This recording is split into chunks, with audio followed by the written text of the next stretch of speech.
आपसे जानकारी लेना चाहते हैं कि आप बस्ती से यहाँ पर जैसे लोग दिल्ली, बम्बई, मुंबई अलग-अलग राज्य में कमाने जाते हैं।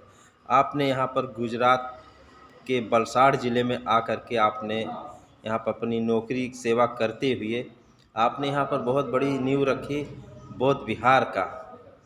और उस बौद्ध विहार का नाम पंचरत्न बौद्ध विहार रखा गया।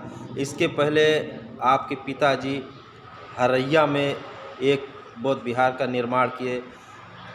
1975 को हरैया में अखिल भारतीय समाज सुधार समिति के नाम से संगठन बना करके उस बौद्ध विहार का नाम रखा गया डॉक्टर अंबेडकर बौद्ध विहार हरैया बस्ती। और उसी में तमाम बौद्ध विहार आज भी वहाँ पर डेवलप किया जा रहा, बनकर तैयार भी है। एक दो बौद्ध विहार का शिलान्यास भी किया गया है। आगे निर्माण कार्य के लिए उसकी बुनियाद रखी गई है। अभी जल्द ही एक आपके परशुरामपुर साइड में रखा गया है। इसी में हम आपसे दो शब्द ज़्यादा समय नहीं लूँगा क्योंकि आपको ड्यूटी जाना है। तो इस यहाँ पर आपको वलसाड़ में कैसे विचार आया कि यहाँ पर भी ये काम किया जाए? क्योंकि नौकरी सेवा में बहुत से ऐसे लोग हैं अपने समाज के जो डरते हैं, भगवान बुद्ध का नाम लेने में डरते हैं, बाबा साहब का नाम लेने में डरते हैं। लेकिन आप नौकरी सेवा में रहते हुए भी आपने ये क्रांति की, ये बहुत बड़ा क्रांति है नौकरी सेवा में रहते हुए। बताएं सर। नमो बुद्धाय, जय भीम। गौतम कुमार बौद्ध, रेलवे इंजीनियर, पश्चिम रेलवे, चर्चगेट, मुंबई। प्रवक्ता पंचरत्न बुद्ध विहार वलसाड़। जो कुछ आपने कहा कि श्रद्धेय रत्नाकर बंधु त्रिषण जी जो हमारे पिताजी हैं, वो अपने विद्यार्थी जीवन से ही सामाजिक और धार्मिक क्रांति का कार्य कर रहे हैं। और इस कार्य के दौरान ही वो 1 महीना जेल में भी थे, नौकरी से भी 2 साल सस्पेंड थे। तो मेरे अंदर जो आप पूछ रहे हैं कि मैं यहाँ आकर कैसे किया, तो बहुत आसान होता है। कोई भी प्राणी, बौद्ध धर्म की जब बात आती है तो किसी इंसान के लिए खाली बात नहीं आती है, जानवर के लिए खाली बात नहीं आती है। विश्व के अंदर संसार में जितने भी प्राणी दिखते हैं सभी के लिए बौद्ध धर्म का नियम एक जैसा ही है। तो जिसके अंदर जो क्वालिटी होती है वो अपने जीवन में वैसा ही कार्य करता है। तो मेरा जन्म चूँकि ऐसे परिवार में हुआ कि जिसमें पहले से ही सामाजिक और धार्मिक क्रांति चल रही थी।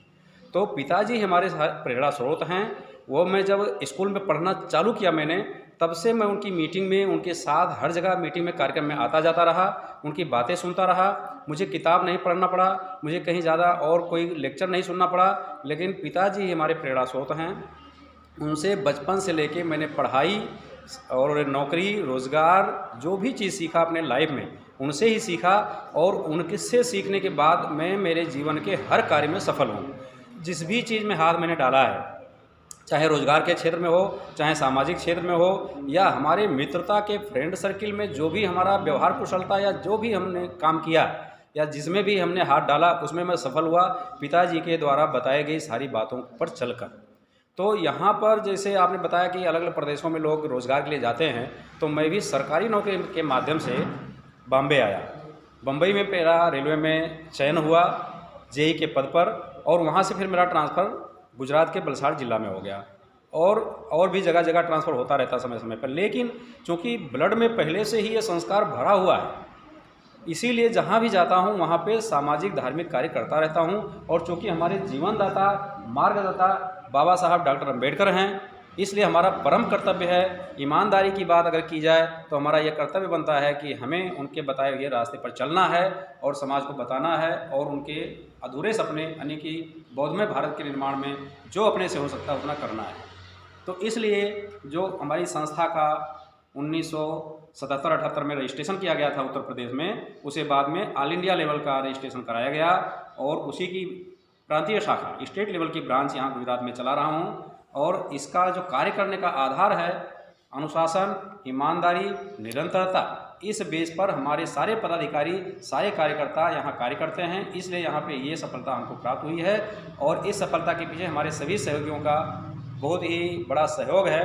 तो इसी तरह से हम समाज के लोगों को कहना चाहते हैं कि आप अगर अपने बच्चों को, जो कुछ बिगड़ गया था कई सालों से, वो तो बिगड़ गया था, उसमें आपने सुधार जितना लोग कर रहे हैं बहुत अच्छी बात है, करने की कोशिश कर रहे हैं, लेकिन आगे नहीं बिगड़े और आगे और अच्छा हो जाए, सुधार की ज़रूरत नहीं पड़े, आगे अपने आप हो जाए, तो अपने आप होने के लिए बच्चों के अंदर, परिवार के अंदर संस्कार और विचार डालना है।